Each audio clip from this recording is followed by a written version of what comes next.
Hello, everyone, and thank you for welcoming me remotely from the United States. I'm going to share about how advancements in digital platforms can help solve huge, complex problems like climate change. But I'm going to start with some music.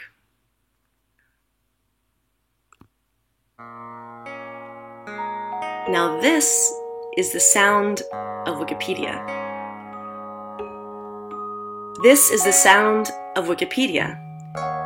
Two developers in San Francisco, Stephen Laporte and Mahmoud Hashemi, put Wikipedia's recent changes feed to music, and this is the symphony that is created. And there are visuals too, which show every change and every new user. Now, I love listening to this, and not just because it's wonderfully soothing. For me, it's the sound of people coming together from all around the world, people who are committed to building something amazing. It's the sound of mass collaboration, of progress, and of possibility. See, I work for the MIT Center for Collective Intelligence, or CCI. We study how open, collaborative digital tools like Wikipedia can help solve problems and achieve results better and faster than we've been able to so far. But I didn't come to CCI because I was a computer scientist. I came because I am someone who wants to solve climate change. You see, climate change is a very important problem we're dealing with, where progress has been too slow in the making. In fact, we've been trying pretty hard to solve this problem since 1970. That's over 40 years. And after many, many years of international negotiations, this year at the UN Climate Change Conference, COP21, in Paris, 196 countries finally came to an agreement on how to collectively move forward on climate change. This is an exciting achievement and a historical moment for the world. However, the work is far from done. It will be hard work for these countries to fulfill on what they've pledged, and studies have shown that even if all of these pledges were met, it still won't be enough to return atmospheric greenhouse gases to safe levels. One of the reasons why climate change action is so slow is that it's a really complex problem with many intricate subproblems, involving a delicate interplay of technology, policy, sociology, economics, and earth science. Now, that's a complex system to figure out. So, what do? I came to MIT because CCI had launched the Climate Collab, a new kind of approach for problem solving what to do about climate change. A 2016 kind of problem. A 2016 kind of approach to the problem. The Climate Collab is an open online platform where over 50,000 people from all around the world, including hundreds of leading experts on climate change and related fields, work together to develop and select proposals for how to address climate change. The Climate Collab breaks down the highly complex problem of climate change into subproblems, like how can we reduce emissions from generating electricity? How can we motivate the public to take action? How can we prepare our cities to adapt to the impacts of climate change? And then, through a series of online contests, we ask the global community to propose effective ways to address the problems, technical solutions, business strategies, policies, economic models, media campaigns, community projects, and much more. So here are some of the top proposals on the platform. Edenfull Sun Saluter is a passive solar panel rotator that tracks the sun as it crosses the sky, helping the panel produce 30% more electricity and at the same time providing 4 liters of clean drinking water.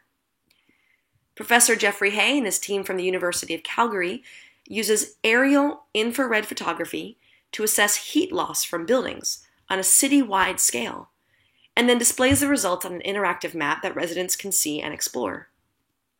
James D'Angelo from Boston proposed how citizens could completely bypass the government and design a digital currency like Bitcoin to immediately launch a global cap and trade.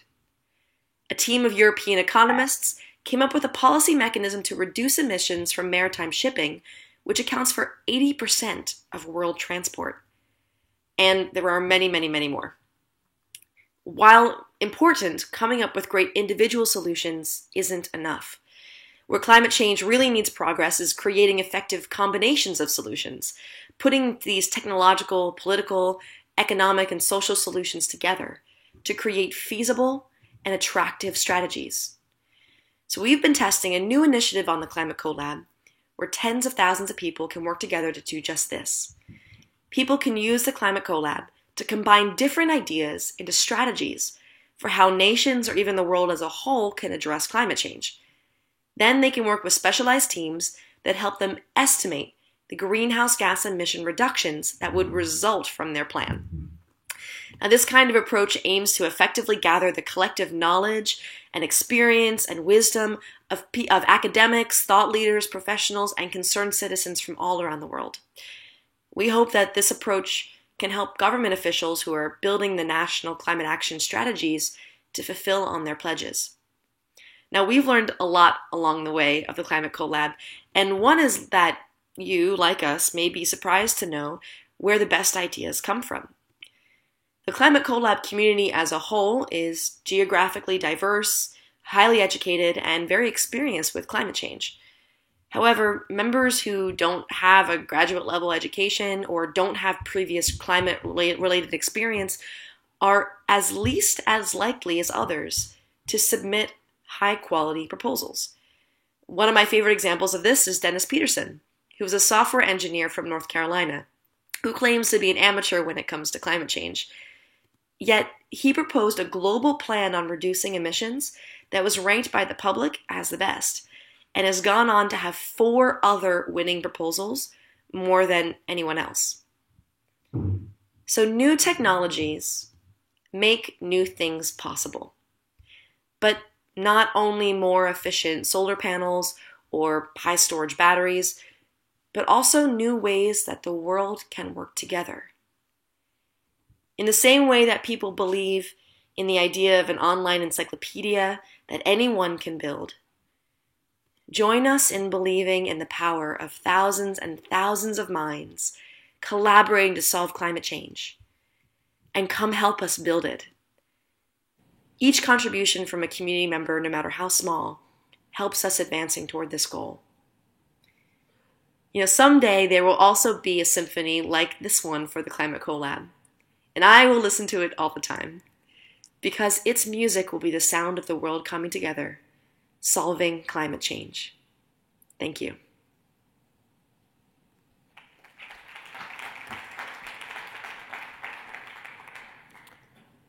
I should have been introducing Laure Fisher from the Climate CoLab. I'm the moderator here.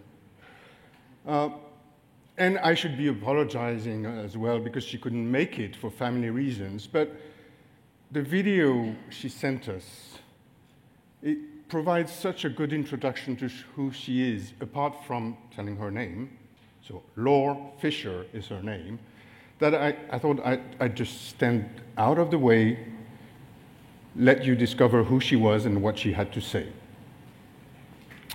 So by the way, I'm Daniel Kaplan. I'm moderating this session. The other service or disservice that Laure did to us, apart from providing this great introduction to the topic, is that she left us with 10 minutes that we should be using, and I'll be using some of those minutes to try and tell you why we, in the program committee of LIVE, decided that we would have this session at all.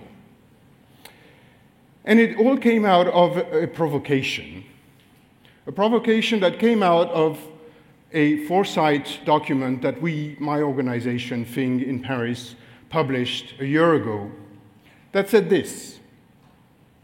Basically, it said, out of our time's 2 major transitions, one of them, the ecological transition, knows more or less where it wants to take us, but doesn't know how to get there. Otherwise, we wouldn't be having the 21st COP and hoping that this time, maybe, we can start changing path. And the other, the digital transition, is all about change. It's changing our world day to day, person by person, organization by organization. But does it have a collective goal? Probably not. One has a path, the other has a goal. They should work together. This was just a provocation. Of course, we believed in it, but it was there. And then people read it and came to us and said, yes, this is what I've been trying to work on or to say. Yes, this is what's holding us back. So it sort of expressed something. The people who work in the digital arena and the people who work on environmental change or climate change need to work together, but it's hard. But they're not used to doing it. It's going to take some work. And there are reasons for that. And what I want to convey to you is why it's important, but also why it's difficult. And of course, the first reason is because our situation is bad. This is no news. But our situation is not improving. This is something that you know as well. For the last 30 years, we've known we had a climate change problem. We haven't done anything meaningful in terms of emissions. But those last 30 years are also the years in which our world digitized itself. The same period. So I'm not saying that digital technology created our climate change problem, because this would not be true. But what we can see here is that it obviously hasn't solved it, hasn't provided any kind of automatic, self-applied solution to it. The second thing that we learned is that we're facing an extraordinarily difficult and complex problem. First of all, we have to remain or go back behind our upper planetary boundaries, climate change being one of them, but ocean acidification and the lack of drinkable water being others as well. So we have to refrain ourselves from passing those boundaries. But we also have bottom boundaries. We're in a 7.3 billion people planet, soon to be 9 billion, populated by 9 billion people, who need to eat, who need to have access to water, to education, to health.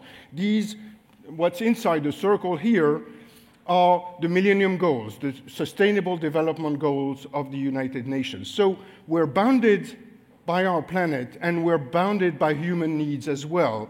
And within this boundary lies the possibility for living together in the same planet in the coming decades and centuries. And this means huge changes that we could symbolize on an individual level by the exercise that a young Australian living in America has done a few years ago. He's been looking at what it took for him to move from his current way of life to a way of life that was compatible with the fact that there were 7.3 billion minus one other human beings in the same planet. And he saw that he needed to divide his own energy consumption, which was the proxy that he chose, by 6, factor 6. We need to divide our consumption of finite resources, our emissions of greenhouse gases and other pollutants by 5 or 6. This means, for example, not owning a car, not flying except once every 3 years to see his parents in Australia, owning 10 times less stuff, and making it last 10 times longer. What I'm saying here is that the kind of change we're looking at is inaccessible to pure technical fixes. We need technical fixes, but they will only take us a very, very, very small part of the road. The rest is systemic fixes. We need to be more productive, yes, but we need to be circular, and if we want to be circular, we want to redesign our products, our production circles, our business models, and we need to reduce demand. We need to share, we need to dematerialize, and we need sometimes to reduce our demands, our individual demands. This is a systemic change, There's technology in it, there's sociology in it, there's economic models in it, there's politics in it. Where does digital fit in? Where possibly everywhere, but we'll be seeing with Lawrence Hilty later on that it can get really difficult. Possibly everywhere if we don't think of it as just a way of calculating and automating. This is what the main message that Laure Fisher has been conveying to us. Where are they using digital technology as a means of collaboration, of sharing ideas? Let me take another example that I like very much. It's called FairCap. It came out of a workshop called POC21 that happened a few months before COP21, close to Paris, where 12 projects that were ecologically minded, open source, gathered together in order to move from idea to open source prototype. And this project came out of Mauricio Cordova, a young South American entrepreneur, innovator, who wanted to design a cap that you could screw on a normal bottle in order to filter any kind of water and make it more or less drinkable. He had a concept, he had an idea of a very clever chemical filter, came into the workshop, used rapid prototyping, agile development method, realized it was not the idea, pivoted, looked for ideas elsewhere, discussed with people all over the world, came up with an idea of a mechanical filter that could be printed with any kind of laser printer, actually benefiting from the fact that laser printed material can be not as smooth as you would like in other industrial projects, but for a filter it was great. And then he published it, of course, because by publishing it, then you can have filters that will work on any kinds of bottles because people will adapt it, and you have production units that you don't own, because anybody who has a 3D printer can actually produce those FairCaps that would cost less than €1 per issue, and that are reusable many, many times, because it's just a mechanical filter. You don't have to change any material. You don't need carbon or whatever to change it. This is ticking a lot of digital boxes outside of pure calculation and computing and automation. This is the kind of thing that digital culture, ways of being, ways of innovating can bring to the ecological transition. There's many kinds of exchanges that can be done. If we want to oversimplify it, we can say that what's needed from our digital culture for the ecological transition is maybe involvement, excitement, the culture of permanent innovation, of trial and error, of agile, of collaboration, of open collaboration, of open-ended coordination and scaling. What's needed from the ecological culture for us, maybe here, digital innovators, is maybe a stronger sense of purpose, and also a stronger understanding of complex societal, technical, biological, economic interactions in complex systems. But fortunately, there's probably one key common value that we share, which is that of collaboration. And based on this value, based on those possible contributions, we have been launching a program called Transitions Squared, which is about bringing those two transitions together, sharing information, launching common projects in order to tackle specific problems. One of those problems we worked on yesterday in a workshop, and our goal was to produce a contest that could be one of the Climate Collabs contests in order to launch good, well-documented questions and look for the contribution of the Climate Collab community and other kinds of communities. So this is, along this way of creating this program, of looking at the interaction, we started meeting amazing people. And with the LIFT team, we decided that we wanted to have some of those amazing people on stage here. You've just heard one of those amazing people. She couldn't be on stage, but I think she was very present. Let's have another one who will help us understand better the interaction between digital technologies and environmental issues, its difficulties, its potential. Let's have Lawrence Hilty. He's a professor at the University of Zurich. He's also one of the founding members of a research community at an international level called ICT4S, ICT for Sustainability. To me, at least, as a reader, I first knew his papers before I knew him. He's one of the clearest thinker and broadest thinkers on this interaction between computing and environmental issues. Lawrence Hilty.